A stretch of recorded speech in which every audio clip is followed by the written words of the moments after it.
Walt Disney's Winnie the Pooh's Most Grand Adventure. Once upon the last day of a golden summer, there was a boy and a bear, and together they had many grand adventures in a remarkable place called the 100-Acre Wood.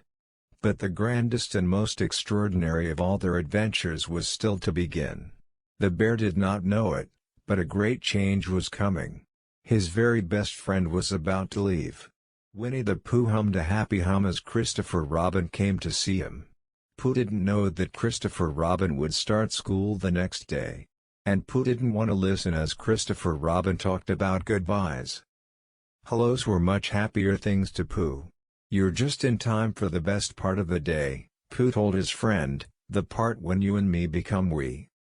And so Pooh led Christopher Robin on a day full of play. At the end of the last day of that golden summer, Christopher Robin tried again to say goodbye.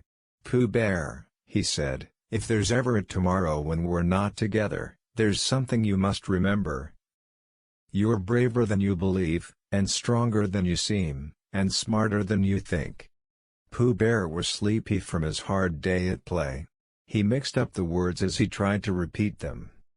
And he drifted off to sleep as Christopher Robin added, "But the most important thing is, even if we're apart, I'll always be with you." The very next day, the first crisp day of autumn came to the 100-Acre Wood. Long before Pooh awoke, Christopher Robin left a pot of honey outside Pooh's door. He stuck a note to it, telling Pooh he was going to school. And then he went away. Later that morning, Pooh found the honey. Honey was for eating, thought Pooh, but was this honey his to eat? He got so stuck on the question that he didn't even see Christopher Robin's note. Pooh decided to ask Christopher Robin about the honey. But when he went looking for his friend at Piglet's house, Pooh found only Piglet, high in a tree.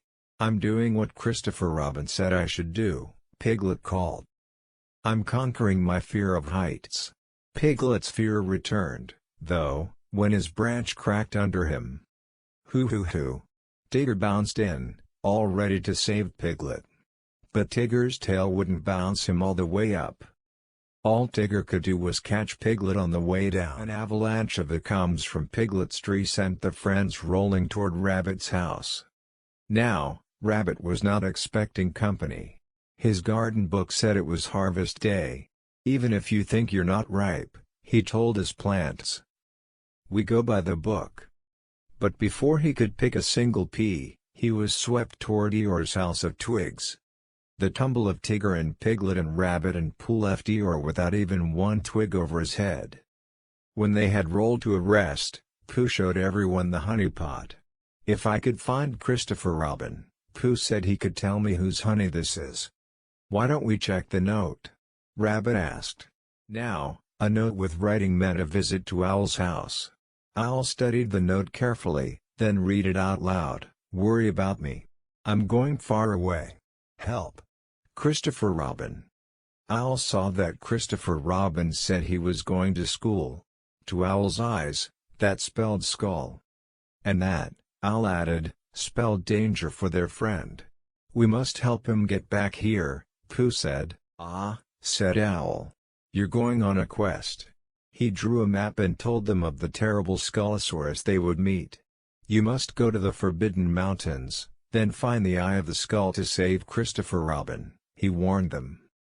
By the time Owl sent them on their way, even Pooh was trembling. Pooh and his friends followed Owl's map through the woods, then the bigger woods, then the much bigger woods, until they came to the upside-down rock. "If you're here, you're where the monsters are," Rabbit read over Pooh's shoulder. Sure enough, they heard a loud growl nearby. "The Skullosaurus!" yelped Piglet. But Rabbit wasn't rattled. They had a map to follow, after all. And a map was as good as a book for telling them what to do. Rabbit took the map from Pooh. With one quick "I know what I'm doing" look at it, he pointed them in the direction he thought was right. "No Skullosaurus would dare follow us in here," Rabbit told the others. But a moment later, they heard another growl. Piglet raced off in a panic and found a beautiful meadow. Some friendly butterflies tickled Piglet. Then they carried him away. Pooh tried to help his frightened friend, "You're bigger than a big leaf," he shouted to Piglet, mixing up Christopher Robin's words about being braver than you believe. That didn't help, so Pooh jumped up and grabbed him by the leg. That did help, sort of. The butterflies couldn't lift Pooh and Piglet, so they both came back to Earth with a crash. "That was very brave of you, Pooh," said Piglet. "You're brave, too, Piglet," Pooh answered. "Braver than something." Rabbit," Pooh asked, "are those the mountains we're looking for?" Pooh trusted his eyes. Rabbit trusted the map until the wind grabbed the map away. The map hovered near a deep gorge. Tigger ran out onto a log and began to bounce up to grab it. He bounced, and he bounced, and he bounced, but he couldn't reach the map. "What's causing this tail to fail?" he moaned. He made one more bounce and the log cracked beneath him, until they landed halfway down the gorge. He was sure he'd never be able to bounce back up to his friends. Rabbit's head. Pooh tried to remember. "Might you know which way Christopher Robin is from here, stronger than Rabbit? You seem," Pooh asked. "You're taller than a beam," Rabbit said to encourage Tigger. "I am not smart enough to bounce up," he said. So his friends tried to remember Christopher Robin's words about being smarter when he lost his grip. "You're smarter when you're pink." Down, told Rabbit. Down they all fell into the gorge. Rabbit still felt that he had failed. Landed halfway down the gorge. Lost and alone. He was sure he'd never be able to bounce back up to his friends. Discouraged, they tried to remember Christopher Robin's words until they landed with a muddy splat.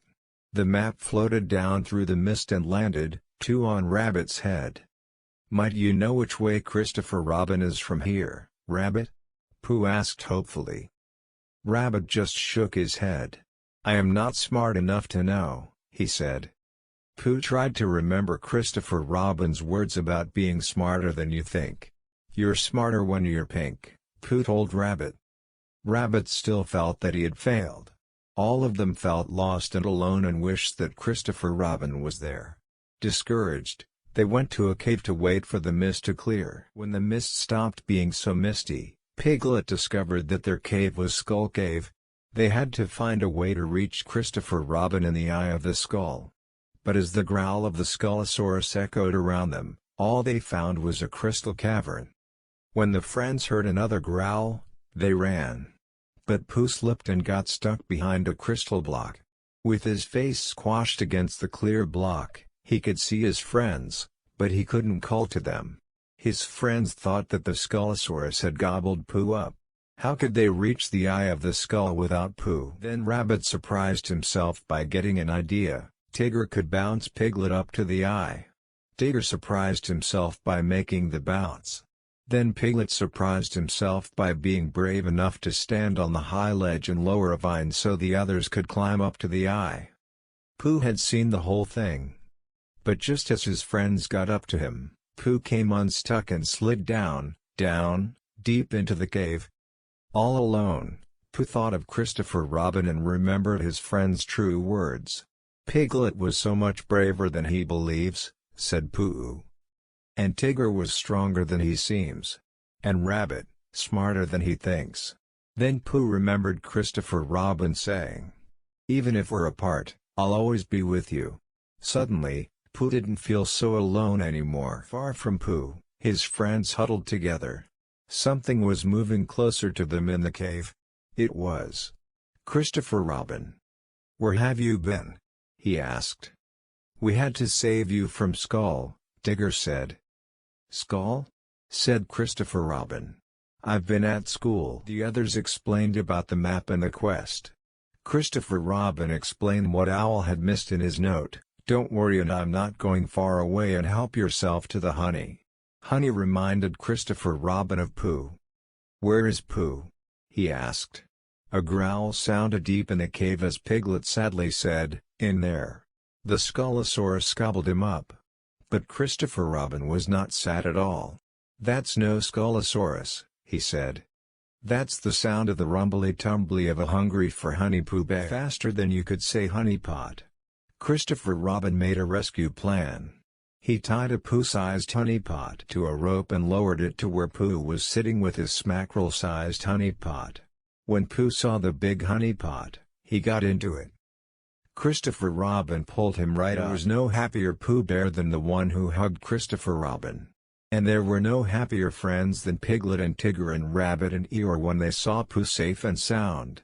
They had found their friends and they had found their own strengths. Their quest was a success. 2 times over. Later, Christopher Robin told Pooh about school. "I learned things there. It was scary at first. But when I found myself feeling alone, I thought of you, Pooh. That's what I would have done," Pooh said. "Pooh?" Christopher Robin said. "Promise you won't forget about me?" "I promise," said Pooh. "And you'll remember that even if we're apart, I'll always be with you?" "Yes, Christopher Robin," answered Pooh. "And I shall always be with you." The end. Thank you for watching. Please like and subscribe to spread the video to more people.